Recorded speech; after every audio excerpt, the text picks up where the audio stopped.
I am happy. I say it into the mirror, brows furrowed and mouth pulled into a tight smile. I am happy. My fingers clutch the edge of the bathroom sink, and a muscle twitches near my eye. Something tugs at the corner of my mind. A thought, maybe. It's tempting me to peek at it, begging me to acknowledge it and push it out into the light of day, but I can't. I won't.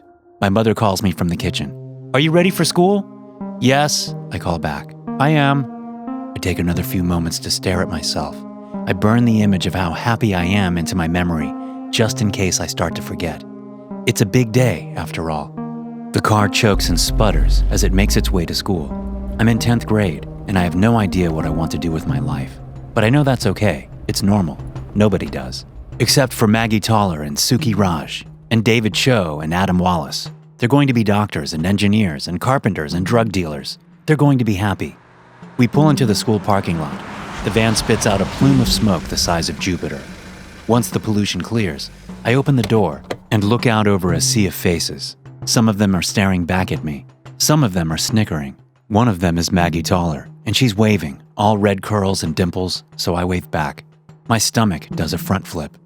Have a good day, my mother says.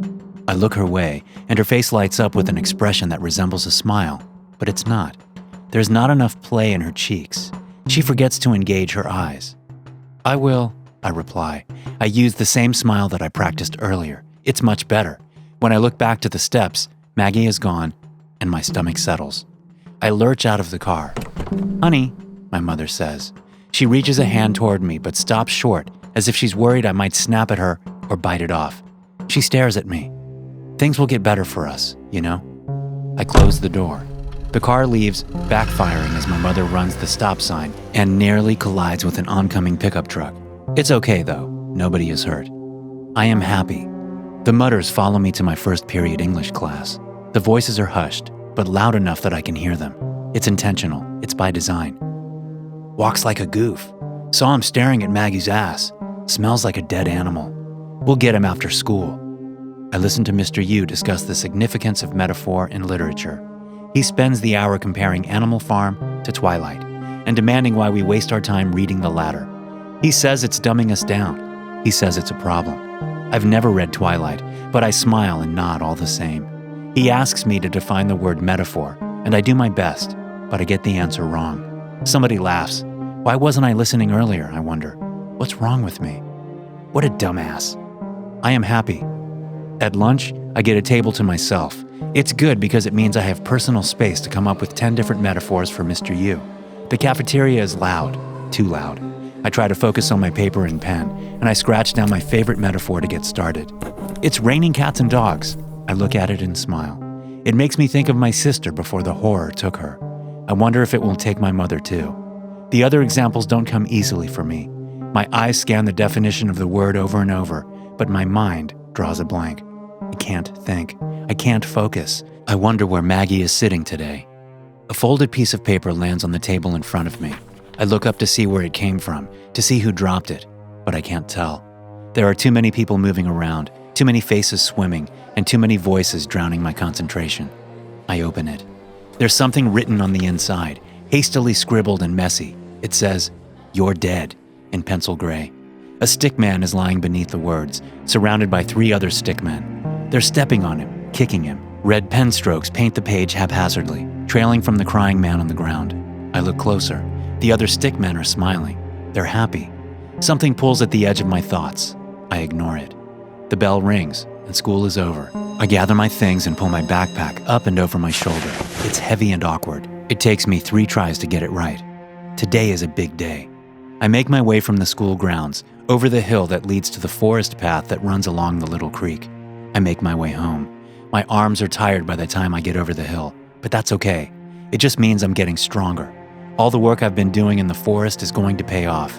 Voices follow me. I recognize some of them. Pervert is going to get what's coming to him. I'll believe it when I see it. Heard Maggie moaning about wanting what's inside of him. Fuck you. The forest is full of people. There are joggers and people walking dogs. A homeless man asks me if I have any change, and I say that I'm sorry, but I don't. He tries to spit on me, but misses. Liar. Gimps like you make bank off disability checks. My arms get sore by the time I'm halfway through the forest. I I take the same shortcut I usually do, the one that runs by the creek, and there are fewer joggers and dog walkers. I get nervous, but the babbling sound of the water helps me relax. Today is a big day.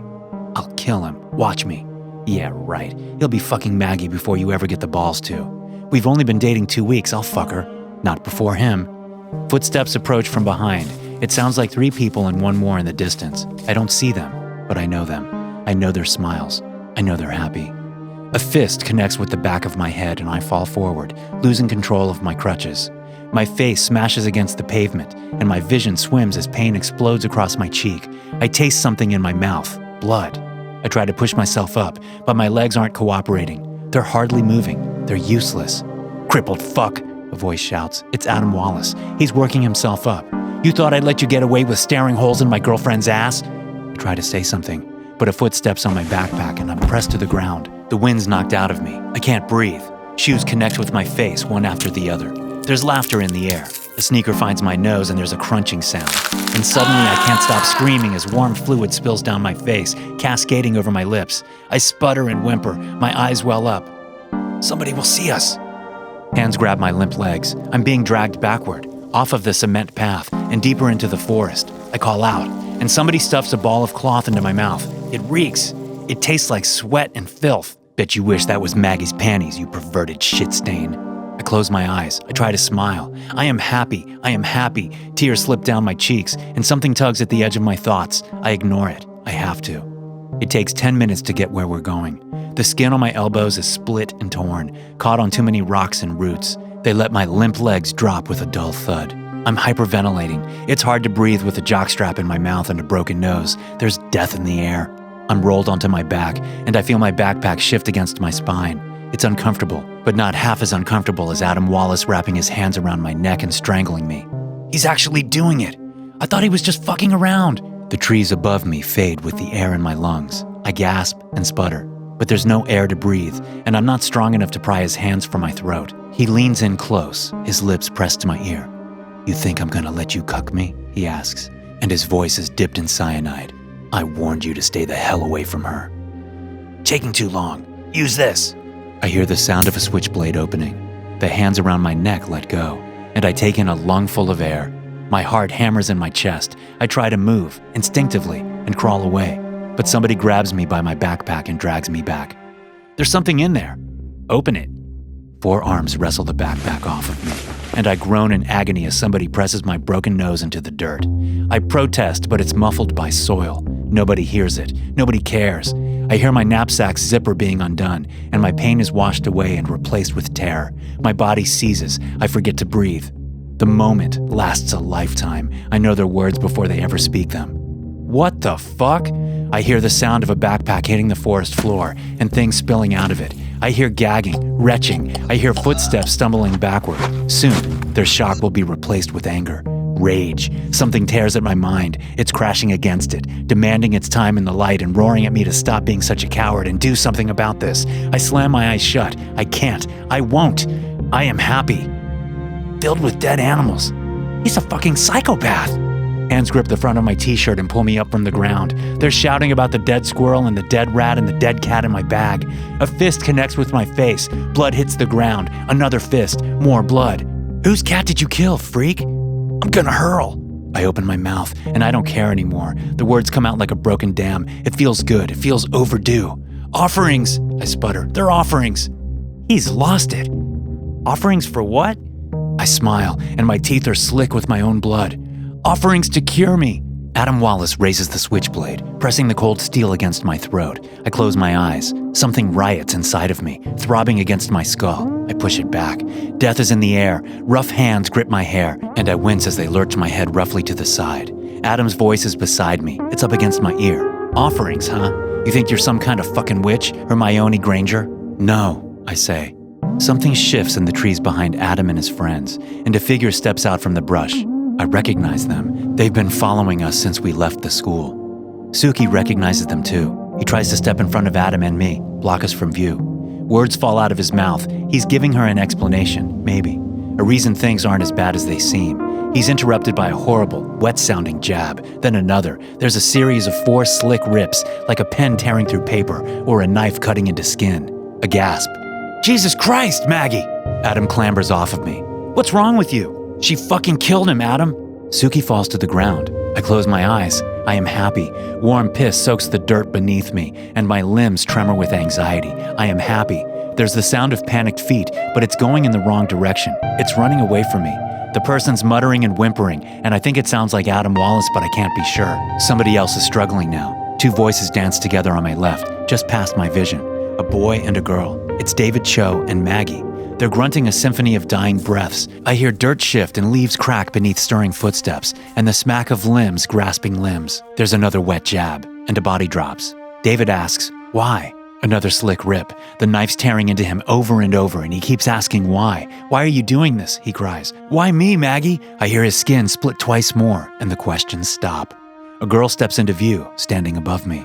Her hair is a wild red, and her face is speckled crimson, just like the knife in her hand. She reaches down, and I think she might help me up, but instead, she starts placing the dead animals back into my bag, one by one.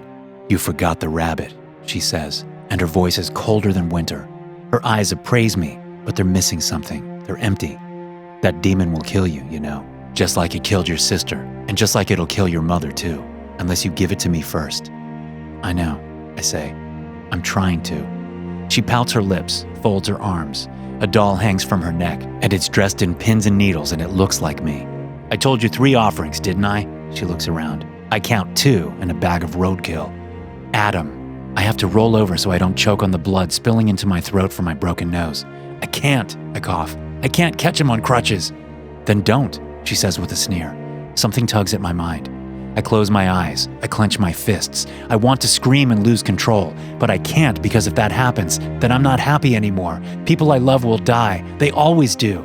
Can't you get him? I've already done my part. The spell is specific. The final offering dies by your hand or your nightmare doesn't end. Her mouth splits into a wide smile. "You don't have to kill him alone, though." I stare at her, and I don't have any words to fight back. She kneels next to me and runs a hand through my tangle of hair, gripping it painfully. She's smiling, but she's not. There's not enough play in her cheeks. She forgets to engage her eyes. "Now or never." "I can't." "Sure you can." I whimper as the knife plunges into me. Again and again, there's a ripping sound followed by another and another. I clench my eyes. I ball my fists. I am happy. I am happy. The knife sinks into me once more, and this time Maggie fishes it around my stomach a while. It twists, and I scream. I thrash and roar. Something escapes. It pulls itself over my bones, wraps itself around my mind, and extinguishes my thoughts before whispering madness into my ears and breathing violence into my lungs. I am not happy, and neither is it. Thanks for listening. If you enjoy these stories, be sure to subscribe to the podcast and check out some more of my episodes here.